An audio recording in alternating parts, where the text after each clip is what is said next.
these people, and what had brought their lives to this fateful crossing. To Lily May Futrell, her fellow passengers were a rare gathering of beautiful women and splendid men. A rare gathering it was. Liner historians report that no other passenger list of the period ever featured quite as many celebrated names. For Lady Duff Gordon, the Titanic was a small world bent on pleasure. And it was indeed a smaller world than ours. The populations of the United States and Canada were a third of what they were today, and Great Britain's a third less. And wealth and influence were concentrated in much tighter circles. Those who made ocean crossings regularly usually found acquaintances on the first-class passenger list. But, bent on pleasure?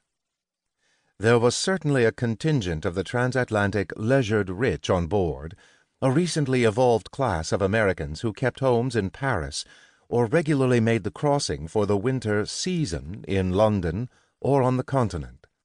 But many of the liner's first-class cabins were occupied by hard-working high achievers. The artist, Frank Millet, for example, was on his way to Washington to help decide on the design for the Lincoln Memorial. His friend, White House aide Archie Butt, was heading home to prepare for a grueling presidential election campaign. Railroad President Charles Hay was returning to Canada for the opening of his company's new Chateau Laurier Hotel in Ottawa. Lady Duff Gordon herself was a leading British couturier who had urgent business to tend to at her New York salon. Within their lives, and those of others on board, can be found a remarkable convergence of the events, issues, and personalities of the age, forming what Walter Lord called an exquisite microcosm of the Edwardian world.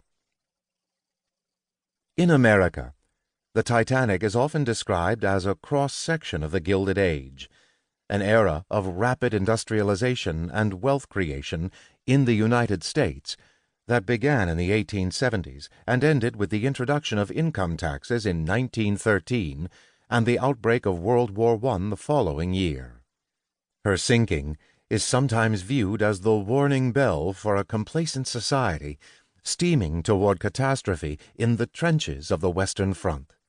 As the poet and actress Blanche Ulrichs observed, it was as if some great stage manager planned that there should be a minor warning, a flash of horror, before the great calamity to come.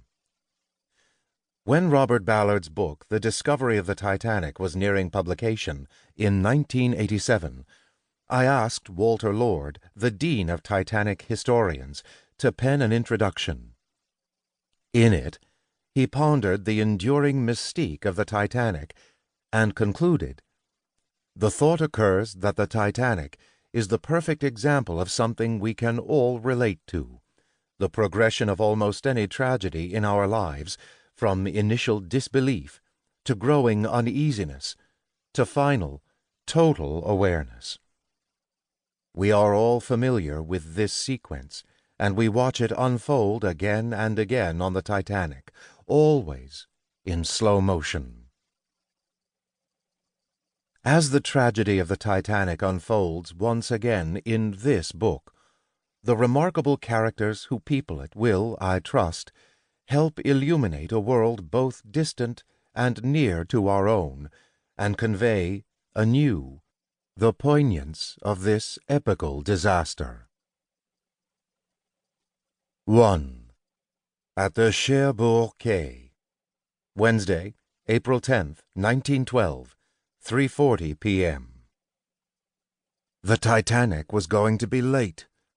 To the first-class travelers aboard the Train Transatlantique, now chugging to a stop at Cherbourg's quayside terminus, this would be dismaying news.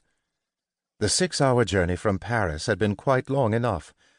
How many hours, they wondered, would now have to be spent in this small, smoke-grimed station before White Star's new steamer could arrive to take them to New York?